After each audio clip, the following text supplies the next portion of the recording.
සුරාදාට මෙන්න මේ වගේ පිරිසක්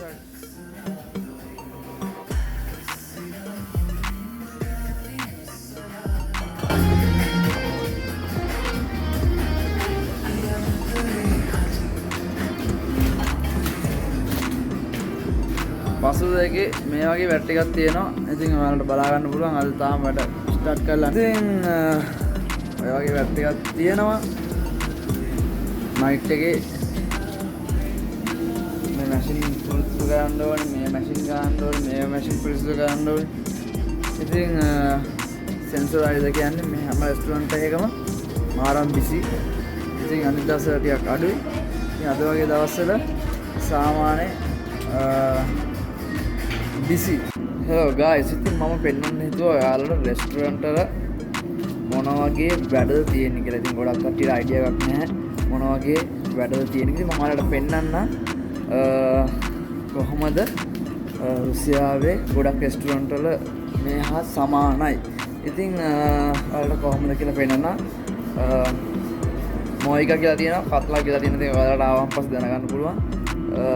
බොයිලර්ස් ගහන්න තියෙනවා. ඉතින් බර්ගර් කිං ගියත් ඊට පස්සේ රෙස්ටුරන්ට් ගොඩක් ඒවට මේවට තමයි වේකන්සි තියෙන්නේ, නන් ස්කිල්. ඉතින් මම ඔයාලට මුලින්ම පෙන්නන්නම් මෙහෙමයි.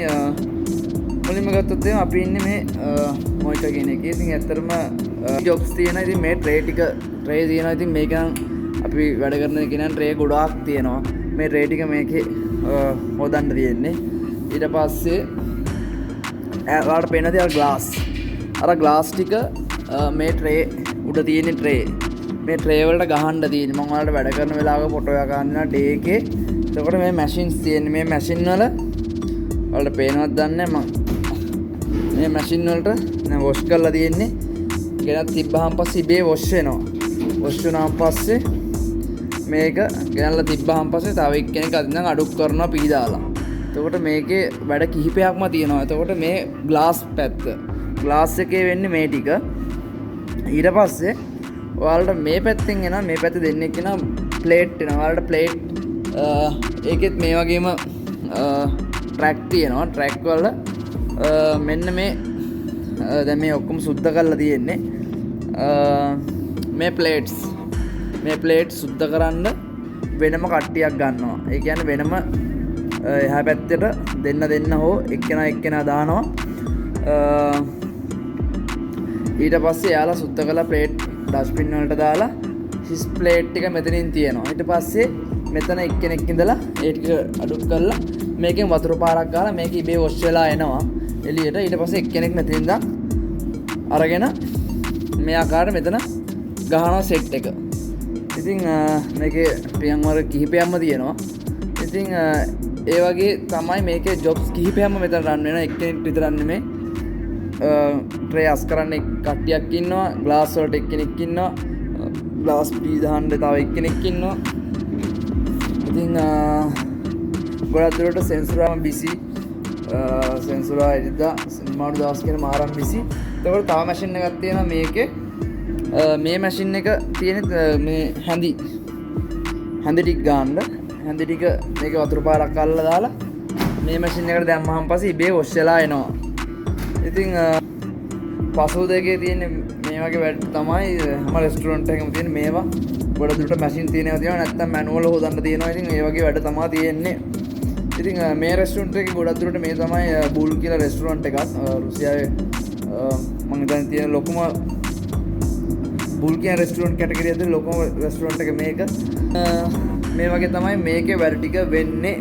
ඉතින් අපේ කට්ටිය මේ අස්පස් කරලා දාලා ඔයාලට පේනවා ඇති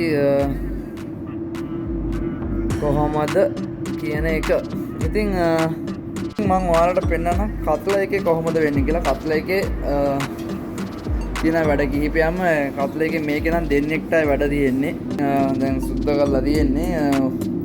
නයිට් එකේ ඔයාලට වීඩියෝ එකක් ගෙනව බලා ගන්න පුළුවන්. මේකේ සම්පූර්ණ බලන් විතරයි. මේ තමයි රුසියාවේ තියෙන්නේ මේ රෙස්ටුරන්ට් එකේ තියෙන්නේ. අනිත් ඒවත් මේ වගේ වෙන්න ඕනේ. මට අයිඩියා එකක් නැහැ ඒක ගැන නම්. ඉතින් මේවා එනවා. ඉතින් මේවා සුද්ධ කරලා මේ සුමනෙත් කියලා තියෙනවා. ඉතින් මේ කිමිකල් එකක් යවන්න බැරිව මෙන්න මේ කිමිකල් එකට තමයි දාන්නේ. ඊට පස්සේ මේ ටික අන්තිමට ෆයිනල් මේ ඔක්කොම හොදලා ක්ලීන් කරලා අපි වැඩේ ඉවර කරන්න තමයි තියෙන්නේ. ඉතින් මේ තියෙන බොයිලර්ස් මේව අර කෙමිකල් එකට දාලා තියලා ආයි හොදලා දාන්න ඕනි. ඉතින් මේ වගේ තමයි මෙතන වැඩ ටික තියෙන්නේ. ඉතින් මේ රෙස්ටොරන්ට් එක ටිකක් ලොකුයි. ඉතින් උදේ shift එක සහ දවල්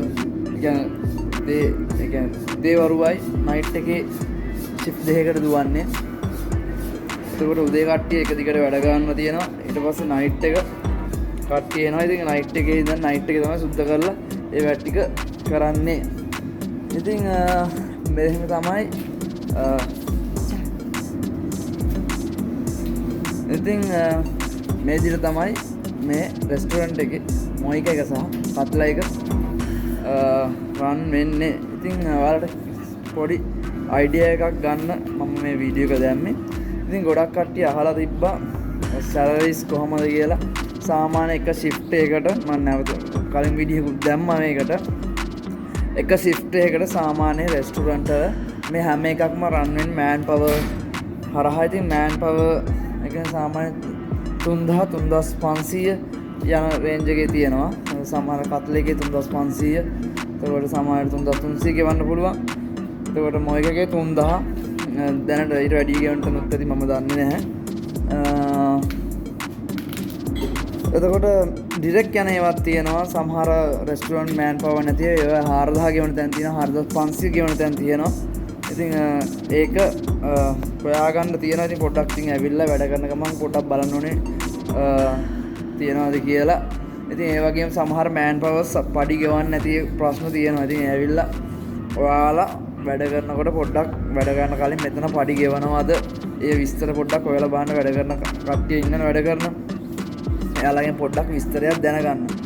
ඉතින් ඊට අමතරව තව එක්කෙනෙක් අහලා තිබ්බා. හරි මෙහෙමයි සාමාන්‍ය රේට්ස් කියන මේ කියන්නේ 3000ක් කියන ලංකාවෙන් 13000 කියන්නේ 3000 ඒ කියන්නේ 12000ක් වෙන්නත් පුළුවන්. ඒක තීරණය වෙන්නේ රේට් එක. ඒ කියන්නේ Google ruble to LKR කියලා ගහලා බලන්න. එතකොට සාමාන්‍ය රූබල් එක වටිනාකම වෙන සමය 3 ගාණක් වගේ එන්නේ. 3.56ක් 3.4ටත් ගියා මේ ළඟදී. ඉතින් ඒක පොඩ්ඩක් LKR වලින් වැඩි කරලා බලන්න ඕනේ.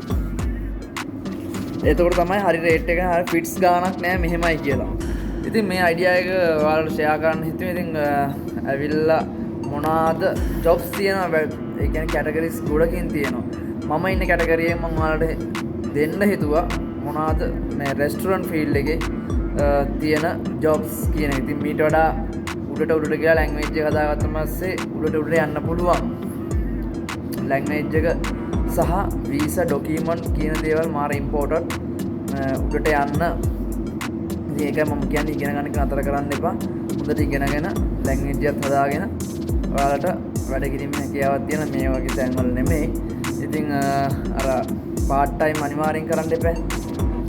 මොකද වියදම් කරන්න තියෙනවා. ඉතින් ඒක නිසා පාර්ට් ටයිම් වැඩ කරනවා නම් ඉතින් රෙස්ටොරන්ට් වල අනිවාර්යෙන් නයිට් shift එක තමයි ඩේ එකේ ගොඩක් යුනිවර්සිටි ගිහිල්ලා නයිට් එකේ වැඩ කරද්දි ඔයාලට රෙස්ටොරන්ට් එකක් නයිට් ජොබ් එක සෙට් වුණොත් ඒක ලොකු chance එකක් ඔයාලට වැඩ ටික කරගෙන යන්න.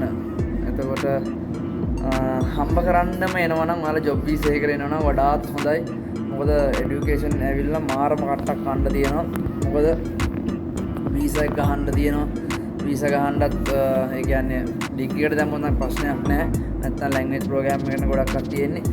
ඉතින් ආයි ලැන්ග්වේජ් ප්‍රෝග්‍රෑම් එක වෙන යුනිවර්සිටි එකකින් අල්ලන්න ඕන. ඩිග්‍රී එක ඉගෙන ගන්න වෙනවා නම් කිසි ප්‍රශ්නයක් නැහැ. ඉතින් ඩිග්‍රී එක කොහොමද කොහොමද ෆීස් එක වදිනවා. ඉතින් ඒක නිසා ජොබ් වීසා එනවා නම් වඩාත් හොඳයි.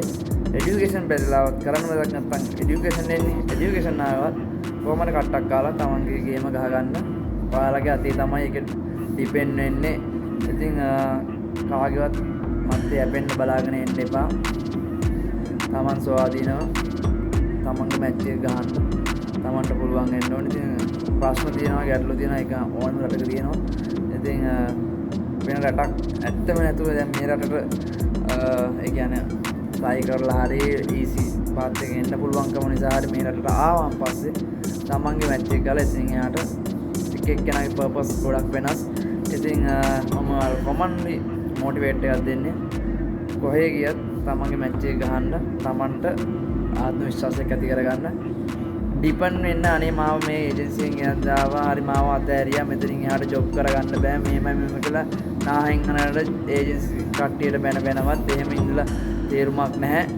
ඉතින් අරට තනියෙන් හරි ඒජන්සි අට්ටු හරි කවුරු හරි ගෙන්න ගත්තා හරි එයාගේ පැත්තෙන් මේ පස්සෙන්ම වැටිලා පොඩ්ඩක් එයා ජොබ් කරලා දෙනවා නම් ඒක වෙනම කතන්දරයක් ඇඩ්වාන්ටේජ් එකක්. එහෙම නැත්නම් Tamanට හරි ආවිල්ලා කන්ටැක්ට් හදාගෙන එහෙම තමයි. ඉතින් රටකට ආවම පස්සේ එක තැන පල්ලෙන එක නෙමෙයි. ඉතින් අලුත් කන්ටැක්ට් හදාගෙන ඒ කමියුනිටි ගිහිල්ලා ජොබ්ස් හොයාගන්න. ඉතින් ඔයාලට සුබපතන මම මේ අයිඩියා එක ගේන්න හිතුවේ. ගොඩක් කට්ටිය අහලා තියෙනවා නැවත මේ පොඩි දේවල්. ඉතින් මම මේ වීඩියෝ එක කරද්දි ඒ හැම දෙයක්ම කවර් කරලා ඔයාලට දේවල් ගේනවා. ඉතින් හැමෝටම සුබ වෙන්න කියලා ප්‍රාර්ථනා කරනවා. හැමෝටම ජය වේවා.